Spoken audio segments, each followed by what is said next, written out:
It was a film Wellington director Costa Botes didn't want to make, and one, he thought, that he might never finish. A film unearthing the dark and disturbing stories hidden behind the hippie-loving mask of Centrepoint, an Auckland commune led by former vacuum salesman Bert Potter from 1977 to 2000 would dredge up all kinds of pain and aggravation, he thought. Then, he met Angie John, a Centrepoint survivor. Botes was struck by the bright blue-eyed, gregarious and charming woman who had lived under Potter's care from the tender age of 15. People went to Centrepoint seeking sexual, physical, and emotional liberation. During a police raid in 1991, police arrested and charged 6 men and 2 women, including Potter, with offenses including indecent assault on a minor and attempted rape of a minor.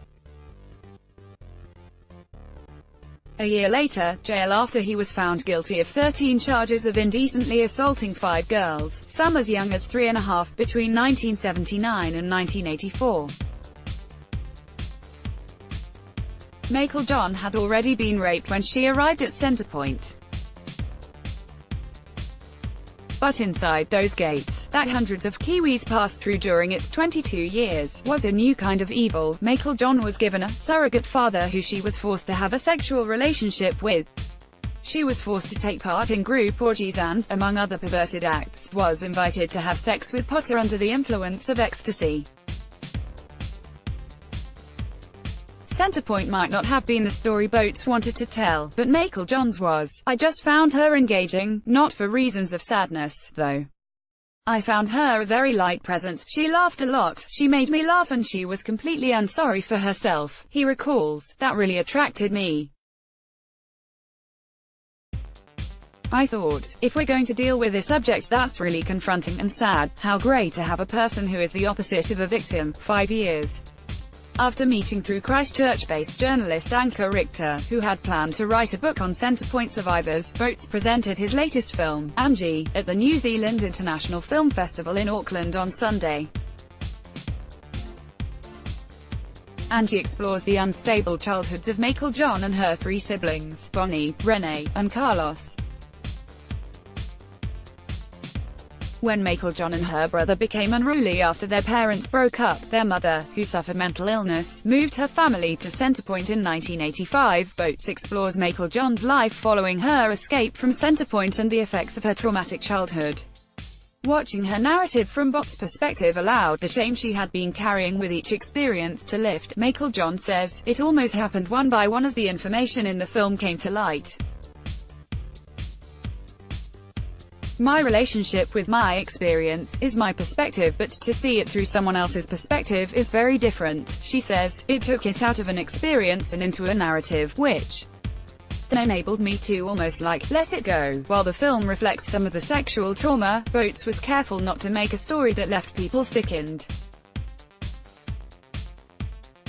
For John, some stories are better left with a therapist. The one event where my sisters and I talk about an ecstasy trip that we took with Bert, I feel like that touches upon sexual interaction enough to give the public an idea of what went on at Centrepoint, she says. Some people might feel like that's a bit graphic, but, in my experience, that's mild compared to what a lot of people went through, including us.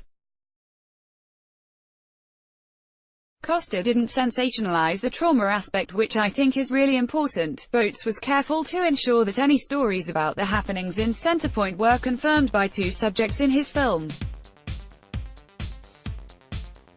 At times, during filming, the director admits he was uncomfortable with some of the stories, and yet compelled. There's that mercenary inside that goes, this story is really shocking, and it could be quite good, he says. Really, though, I want to be sensitive and open.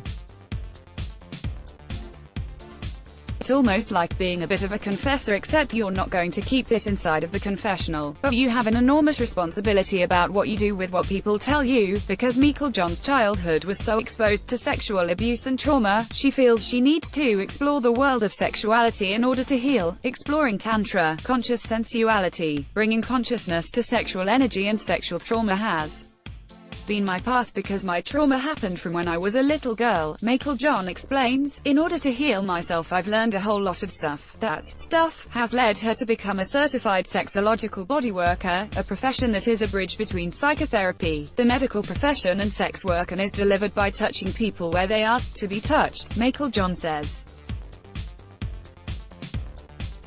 It's something Botes wanted to portray in the film without making the story all porny. Filming a sensual massage, that was interesting, especially when she said, "Oh, it's just not right," and I asked her, "What do you mean?" She said, "I don't normally do it with clothes on," the filmmaker recalls. So next minute the clothes are coming off. Actually, it needed to be done. Sex is a very primary part of her life and it keeps evolving and changing, but she is working that space where she is helping people with sexual issues and doing sensual massage. It's a pretty wide area. Health problems during his documentation meant that Botes feared he might not finish the film.